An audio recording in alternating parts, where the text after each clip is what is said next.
সম্মানিত ভিউয়ার, আজকে যে জায়গায় আসছি এটি একটা গুরুত্বপূর্ণ জায়গা।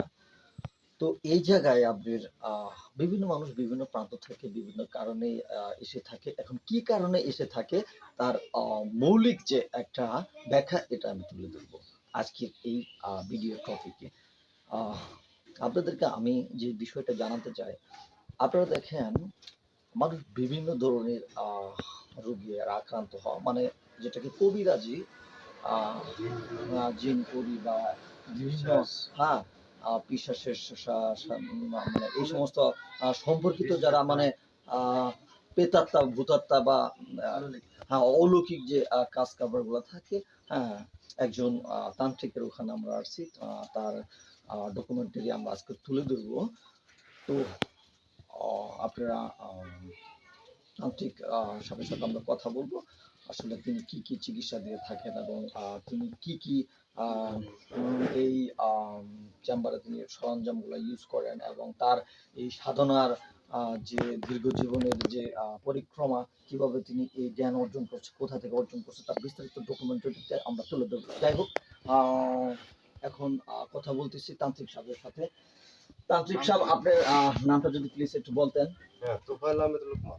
তোফায়েল আহমেদ লোকমান। এই যে আপনার তান্ত্রিকতার সাধনা এটা দীর্ঘ কত সময় আপনার অতিক্রম হচ্ছে? দীর্ঘ ৩৩ বছর যাবৎ এটাতে আমি সাধন করতেছি। হ্যাঁ, এই অদৃশ্য জাতি নিয়ে। আচ্ছা, অদৃশ্য মানে জাতি মানে আমরা যেটা সাধারণত ভাষায় বলে যে জিন ভূত প্রেতাত্মা বা এই সম্পর্কিত মানে অলৌকিক কিছু বিষয়বস্তু নিয়ে আসলে আপনি কাজ করে থাকেন সাধারণত। জি। হ্যাঁ, আচ্ছা। তো এই যে সাধনাটা আপনি অর্জন করেছেন, এটার বয়সকাল আপনি বলছেন যে ৩৩ বছর অতিক্রম হয়ে গেছে। এই ৩৩ বছর অতিক্রম ক্রমায় এই সাধনার আপনি কোথা থেকে কিভাবে মানে এই জ্ঞানটা লব্ধ করলেন, কেনই বা এত কিছু ছুঁয়ে এই তান্ত্রিকতার জগতে আসলে মনোনিবেশ করলেন? এটা কি আপনার মানুষকে সেবা দেওয়ার উদ্দেশ্য নাকি আসলে মূলত পয়সা ইনকামের উদ্দেশ্য, এটাই মুখ্য ফোকাস? আপনি এই বিষয়টা একটু যদি ক্লিয়ার করে বলতেন। আসলে মানুষের ছোট থেকে এক একজনের এক এক আশা আকাঙ্ক্ষা থাকে। জি। আমি ছোটবেলা থেকেই আমার ইচ্ছা চিন্তাধারা ছিল যে অদৃশ্য জাতি নিয়ে কিছু ভাবার। ঠিক আছে, এইভাবে ভাবতে ভাবতে লাস্ট পর্যায়ে আমার উস্তাদ ঝিনাইগাতে আমার উস্তাদের সাথে মানে অনেক জায়গায় ঘোরার পর আমার উস্তাদের সাথে দেখা, তার কাছে আমি কিছু শিখছি। নীলফামারীতে কিছু শিখছি, নারায়ণগঞ্জে শিখছি, রাঙ্গামাটিতে আমার দীর্ঘদিন যাওয়া কি করছি। আর আমার এই সাধনকালে অনেক ঝড় গেছে, অনেক কষ্ট সাধন করছি, শ্মশানে কাজ করছি। আজ আমি কই ইনশাআল্লাহ মোটামুটি আমি সফলতা মানে আপনি তান্ত্রিকতা করেন, কিন্তু আপনি যে কথাটা বলছেন আপনার মানে আপনার উক্তিতে, সেটা হচ্ছে যে আপনার এই তান্ত্রিকতাটা যে আপনার প্রথমে শিখছেন বললেন যে ঝিনাইগাতি থেকে। এই ঝিনাইগাতির যেহেতু শুরুর লগ্নে আপনার যিনি উস্তাদ ছিল, ওই উস্তাদের নামটা কি ছিল? হ্যাঁ, তরি। আচ্ছা, এরপরে আপনি রাঙামাটি থেকে এই জ্ঞানটা অর্জন করেছেন আরো গভীরভাবে মানে শেখার জন্য এবং নারায়ণগঞ্জের দীর্ঘ সময় অতিক্রম করেছেন। আমার উস্তাদ মানুষ অনেকে উস্তাদ দুই একজন থেকে, আমার উস্তাদ অনেকগুলা ৮-১০ জন। আচ্ছা আচ্ছা আচ্ছা। তো এখন আপনি কোন টাইপের বা কোন ধরনের সেবাগুলো সাধারণ মানুষকে দিয়ে থাকেন, এটা যদি একটু বলতেন আমাদের এই ভিডিওর ডকুমেন্টারি ব্লগে। আমি মানুষের সকল রোগের কাজ করি, যেহেতু আল্লাহ তাআলার ইয়ে আমি কোরআনের আয়াতে কাজ করি। এমনকি কালি, জিন, নাগ, পিশাচ এগুলো আমি আসর ছাড়াই। এমনকি মানুষের ছোটখাটো রোগ, বিষ ব্যথা এগুলো কাজ করে থাকি। আচ্ছা, যাই হোক, আমার পাশে একজন দর্শক রোগী রয়েছে, আমরা তার কাছ থেকে শুনবো আসলে তার হয়তো বা কোনো সমস্যা ছিল, আমি জানি না।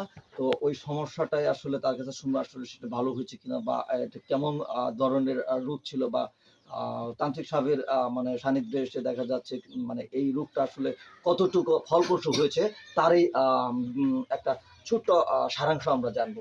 যাই হোক, ভাইয়া আপনি কোথা থেকে আসছেন এবং এই এই এই লোকেশনটা আপনাকে কে দিয়েছে এবং এই উনি যে একজন তান্ত্রিকতায় দীর্ঘ জীবন ধরে আছেন, এই এই পুরো মানে আপনার তার সম্পর্কে আপনি কিভাবে জানেন, আবার কেনই এখানে আসলেন, এবং আপনার এসে আপনার যে রোগের কথাটা হয়তো ইতিপূর্বে আমাকে বলেছেন, তো এটার কতটুকু আসলে মানে আপনার ভালো হয়েছে বা ফিডব্যাক পেয়েছেন, যদি একটু প্লিজ বলতেন আমাদের দর্শকের সামনে। আসসালামু আলাইকুম প্রিয় দর্শক। এখানে কেমন একটু সামনে দিন। তান্ত্রিক সাহেব লোকমান, যিনি আমার বাড়ি আসলে ওনার বাড়ি থেকে খুব বেশি দূরে না। তো আমি আমার পার্সোনাল একটা বিষয় নিয়ে তার কাছে আসছিলাম। তো আলহামদুলিল্লাহ ভালো। আর যে এই রোগের কারণে আসা যাওয়ার প্রেক্ষাপটে আমি যারা আরো অনেককেই দেখেছি যারা আসছে, তো তার যে আসলে দক্ষতা বা দক্ষতা বলা যায় বা কিংবা ক্ষমতা যে সে যেটা অর্জন করেছে, আমি যথেষ্ট আসলে মানে একটু আশ্চর্যই বলা যায় যে এটা কিভাবে হয় বা কিভাবে সে এটা করতে পারতেছে, এটা একটা জিনিস। আর যতগুলো মানুষ আমি দেখেছি আসা যাওয়ার মধ্যে, তো সবাই মোটামুটি মানে ভালো একটা ফল নিয়ে ফিরছে। আর আসা যাওয়ার মধ্যে তার সাথে যতটুকু আমার একটা ভালো ঘনিষ্ঠতা বা সম্পর্ক হয়েছে, আমিও তার সম্পর্কে একটু বিস্তারিত একটু গভীরভাবে জানার চেষ্টা করছি, যে যেটাতে দেখছি যে তার ভিতরে আসলে কোনো ছলচাতুরি নেই। একটা সবচেয়ে এই বিষয়টা ভালো লাগছে, সে কোনো কোনো রোগীকে বা কোনো মানুষকে কোনো সেবা দেওয়ার ক্ষেত্রে তার কোনো আসলে কোনো চাহিদা নাই। আহ, এটা তাদের ভাষায় যেটা হাদিয়া বলে, সেটা সে অ্যাকচুয়ালি মানে চেয়ে নেয় না, যার যেটা ইচ্ছা সেভাবেই দেয়। এটা আর কি তার জন্য সবচেয়ে মানে ভালো লাগার একটা দিক। আর আহ, সে ম্যান হিসেবেও যথেষ্ট ভালো। দেখছি যে এখানে অনেক মেয়ে ছেলে আসে। আহ, আমাদের সমাজে এই ব্যাপারটা নিয়ে একটা বিতর্কিত বিষয় থাকে যে অনেক কবিরাজ কিংবা বা তান্ত্রিকতা বা এই জাদুমন্ত্র বা এগুলো ব্যাপার নিয়ে যারা মানুষকে একটু অন্যভাবে মানে প্রলুব্ধ করার চেষ্টা করে, সেই দিকটা তার ভিতরে আমি কখনো পাইনি। আমি এটা খুব গভীরভাবে এবং শুকনোভাবে চেষ্টা করছি দেখার জন্যে। তো এই দিকটাও তার জন্য খুব ভালো লাগছে আমার। তো আপনারা বিশ্বাস করে আসতে মানে পারেন। এটা এখানে আসলে মানে আসতে বিশ্বাসটাই পারবো আর হলো, কি, যাই হোক। বিশ্বাসটা বড় কিছু। ধন্যবাদ আপনাকে আসলে আপনার মূল্যবান কথাগুলো বলার জন্য, এবং আপনি যতটুকু সফলতা পেয়েছেন তার উপর যেহেতু অভিব্যক্তি আপনি প্রকাশ করেছেন, এর জন্য ধন্যবাদ, শুভকামনা।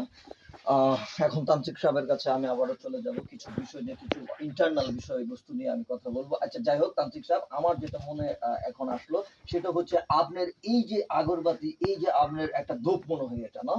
আচ্ছা, এই ধূপ, দর্শক আপনারা দেখতে পাচ্ছেন, এই যে একটি ধূপ, এই ধূপ কেন ব্যবহার করা হয়, কি কারণে ব্যবহার করা হয়, আর এটার মূল উদ্দেশ্য কি, এবং মুখ্য বা গৌণ উদ্দেশ্য কি, সেটা আমরা আজকে পর্যালোচনা করবো। যাই হোক তান্ত্রিক সাহেব, এটা হচ্ছে ধূপ, আপনি বলছেন এই ধূপটা আসলে মূলত কি, কেন, কি কারণে, এবং কোথায় কিভাবে ব্যবহার করেন আপনি? সকল কাজে ব্যবহার করা হয়। আচ্ছা আচ্ছা। সকল কাজে ব্যবহার করা হয়। এটাতে সুগন্ধি ছড়ায়। অ্যাকচুয়ালি পবিত্রতা অর্জন বিষয়ে একটা কাজ আছে, হ্যাঁ। মূলত এই কারণেই সবাই হিন্দু মুসলমান সবাই এটা ব্যবহার করে। ধূপ, আগরবাতি সবাই পবিত্রতার কারণে। কিন্তু আমি যেটা আরেকটু জানতে চাই, সেটা হচ্ছে এই ধূপ, আপনি বললেন পবিত্রতা করার, এটা একটা ভালো কথা, এটা আমরা আসলে অনেক জায়গায় দেখেছি। মানে এই আসলে আহ, মানে এই ধরনের সংস্কৃতিটাও আসলে তান্ত্রিকতা কবিরাজের মধ্যে অনেকেই করে থাকে, এটা আপনার ভিতরে নতুন কিছু না। যাই হোক, কিন্তু এই যে যে দেখছেন, এই যে একটা এটা কি লবণ নাকি? জি জি লবণ, এটা লবণ। হ্যাঁ, এটা হচ্ছে সুলাইমান না কি জানি একটা পানি। হ্যাঁ, এটা আমি জানি না, এটা পানি। এবং এরকম যে এই যে বয়মের ভিতরে অনেক কিছু রাখছেন, মানে এগুলা কেন, কি কারণ আসলে এগুলা মানে রোগীদের আসলে সেই ক্ষেত্রে কি ধরনের ভূমিকা রাখে এই জিনিসগুলা? এই লবণ করে আমি রোগ নির্ণয় করি। কেমন একটু আগায়? কার কি রোগ, এই লবণটা দিয়ে আমি রোগটা নির্ণয় করি। আচ্ছা আচ্ছা আচ্ছা। হ্যাঁ, রোগ ধরি। আর এই পানি মূলত এক এক কয়েক পদের পানি আছে। এই পানির মধ্যে আসর সৃষ্টি করলে এটার জন্য আরেক পানি, রোগ মুক্তির জন্য আরেক পানি। হ্যাঁ, এইভাবে আমি পানি পানি কইরে রাখছি। আচ্ছা, এখন এই যে আপনার যে মানে একটা সেবামূলক প্রতিষ্ঠান, বা চেম্বার বলা চলে, কিন্তু শর্ট আমি করতে যে, হবে, আমি যে ভিডিও বিষয়টা অনেক বলতে লম্বা চাই হয়ে সেটা গেছে। হচ্ছে আপনার রোগীর সম্পর্কে, রোগীদের সম্পর্কে আপনি আসলে কি বলতে চান? রোগী রোগীরা কি চায় বা আপনি কি দিতে চান? রোগী তো মূলত আসে বিশ্বাস করে, রোগী বিশ্বাস করে আল্লাহ তাআলার পরে ডাক্তার কবিরাজে বিশ্বাস করে। জি জি জি। আর আমার কাছে আসে আজও পর্যন্ত কোনো রোগী বলে নাই যে ভালো হয়নি বা একটু হইলেও ভালো হয়েছে। কিন্তু অনেকটা আমরা দেখেছি, মনে করেন মানে ধোঁকাবাজ বা এই সেই ইত্যাদি মানে এগুলা বলে থাকে মানুষ। আসলে সেই ক্ষেত্রে রুগীদের আপনি কি বলেন? মানে টাকা পয়সা আসলে এটা কি আপনার কাছে গুরুত্বপূর্ণ, নাকি আপনার কাছে সেবাটাই না, সব থেকে গুরুত্বপূর্ণ? মানুষ টাকা পরে, মানুষ ভালো হোক। আমি চাই আমি যদি কারো উপকার করতে পারি, একটু ভালো করতে পারি, আমার এটি মূলত। মানে আপনার মূলত এটাই উদ্দেশ্য। থ্যাংক ইউ দর্শক, আজকে যে জায়গায় আসলাম সেটি মূলত তান্ত্রিক সাহেবের সাথে কথা বলে সবকিছুই আসলে শেয়ার করলাম আপনাদের কাছে একদম খোলামেলা। তো আপনারা যদি ভালো মনে করেন যে না, তান্ত্রিক সাহেবের কথায় আপনারা হয়তো বা মুগ্ধ হয়েছেন, হ্যাঁ, এটা আসলে আবেগে হওয়া যাবে না, এখানে এসে আসলে প্র্যাকটিক্যাল পরীক্ষিত একজনকে দেখালাম। তো আপনারা আসবেন, আসে আসলে সেবা নেওয়ার চেষ্টা করবেন, যতটুকু পারে তার পক্ষ থেকে সেবা দেবে। আসলে তিনি তার মূলত এই উদ্দেশ্য টাকা না, মূলত উদ্দেশ্য রোগীদের সেবা করা। তার বিনিময়ে হয়তো বা কেউ কিছু যদি দেয়ার ইচ্ছাকৃত হবে সেটা গ্রহণ করে, এছাড়া অন্য কিছু না। তো আসার আমন্ত্রণ রইল আপনাদের। হ্যাঁ, থ্যাংক ইউ, ভালো থাকবেন। সর্বশেষ একটা কথাই বলবো, অন্যান্য কবিরাজের থেকে ধোঁকাবাজি থেকে বিরত থাকুন, এবং যে ভালো আপনি তার কাছেই যাওয়ার চেষ্টা করেন। আমি বলছি না যে উনি ভালো, যদি ভালো হয় তাহলে আসবেন, আর যদি না হয় সেটা থেকে বিরত থাকবেন। তবে একটা বার হলেও আমি মনে করি যে আসা উচিত। এই ভিডিওটা কষ্ট করে বানানোর জন্য হয়তো বা একটা ধন্যবাদ যদি পেতে পারে তাহলে নিজেকে একটু আমাদের ভালোই লাগবে। কি বলেন নাকি? ভালোই লাগবে। ধন্যবাদ সবাই।